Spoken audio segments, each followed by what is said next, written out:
To create a perfect apple and cinnamon pie for Rosh Hashanah dinner, follow these steps.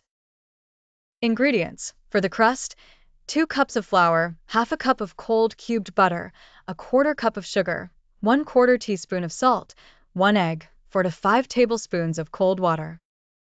For the filling, 4 to 5 apples, preferably sweet and tart, like Granny Smith or Fuji, peeled and sliced, half a cup of sugar, 1 teaspoon of cinnamon, 1 tablespoon of lemon juice, 1 tablespoon of cornstarch, optional for thickening. Instructions. Prepare the crust. In a large bowl, mix the flour, sugar, and salt.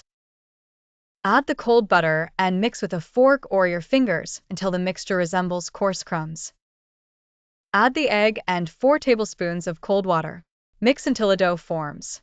If it's too dry, add more water gradually. Form a ball, wrap it in plastic, and refrigerate for at least 30 minutes. Prepare the filling. In another bowl, mix the apple slices with the sugar, cinnamon, lemon juice, and cornstarch. Let it sit while you prepare the crust. Assemble the pie. Preheat the oven to 180 degrees Celsius, 350 degrees Fahrenheit. Take the dough out of the refrigerator and roll it out on a floured surface until it's about 0.5 centimeters thick. Place the dough in a pie dish. Pour the apple filling over the crust, spreading it evenly. Bake the pie for 45 to 50 minutes, or until the crust is golden and the apples are tender.